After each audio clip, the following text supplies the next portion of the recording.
Good morning, Bethel Baptist Church. Welcome back to another day of the Daily Thoughts. We're carrying on in the book of Acts. So far, we have done 18 chapters of Acts, which means we have 10 chapters left. Hope you're enjoying, hope you're learning a lot about the book of Acts. I certainly have. I love this book, and yeah, I love studying it. I'm going to read from Acts 18, verses 18 to 28. Follow with me if you've got your Bible, but I'm going to read it for you if you haven't. Paul stayed on in Corinth for some time. Then he left the brothers and sisters and sailed for Syria, accompanied by Priscilla and Aquila. Before he sailed, he had cut his hair off at Chenrai because of a vow he had taken. They arrived at Ephesus, where Paul left Priscilla and Aquila. He himself went into the synagogue and reasoned with the Jews. When they asked him to spend more time with them, he declined. But as he left, he promised, "I will come back if it is God's will." Then he sailed from Ephesus. When he landed at Caesarea, he went up to Jerusalem and greeted the church, and then went down to Antioch.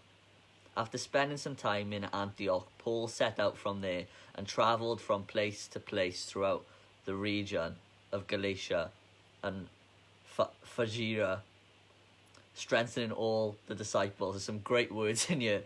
Meanwhile, a Jew named Apollos, a native of Alexandria, came to Ephesus. He was a learned man with a thorough knowledge of the scriptures. He had been instructed in the way of the Lord, and he spoke with great fervour and taught about Jesus accurately. Though he knew only the baptism of John, he began to speak boldly in the synagogue. When Priscilla and Aquila heard him, they invited him to their home and explained to him the way of God more adequately. When Apollos went to go to Achaia, the brothers and sisters encouraged him and wrote to the disciples there to welcome him. When he arrived, he was a great help to those who by grace had believed, for he vigorously refuted his Jewish opponents in public debate, proving from the scriptures that Jesus was the Messiah. Few things I want to share from that passage that we have read today. The first thing I want to share is about Paul and how Paul went anywhere that God wanted him to go. You see, the people wanted him to stay in Ephesus, and Paul said only if it is God's will. You know, he was traveling from place to place. He was doing God's will. Is that us? Is that you? Do we go anywhere where God is calling us to go? What a challenge that is. Wherever God calls me, I will go. Is that true for us today? It's a challenging thought for me. I hope that's challenging for you too.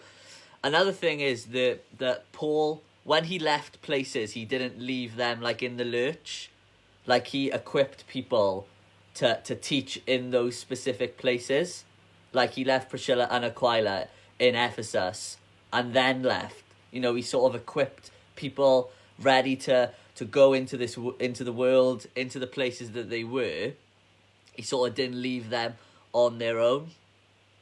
Another thing that I want to share from this passage is Paul's two friends, Priscilla and Aquila. They met a man who was teaching, and he was teaching quite well, but he only knew really about John. So Priscilla and Aquila taught the man about Jesus and about God.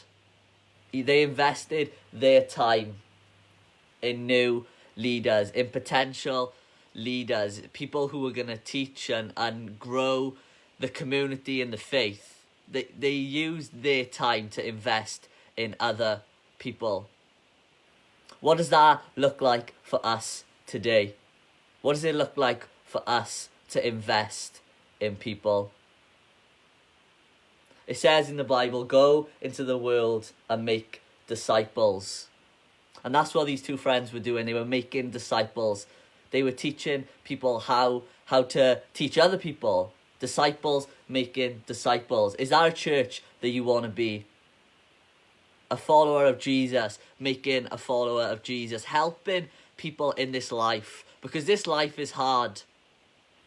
But we have a great opportunity here at Bethel to go and make disciples, to go wherever God is calling us to go.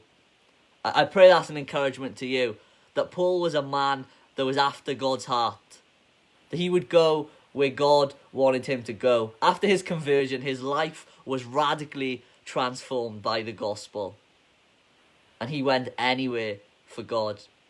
I pray that's the same for us today. I pray that we will be disciples of disciples, that we will go into the community and make disciples. And that's it, guys. Thank you so much for joining me today. I'll be back next Tuesday, but I'm sure I'll see you in the meantime. So have a great week, and I'll see you all soon. Bye.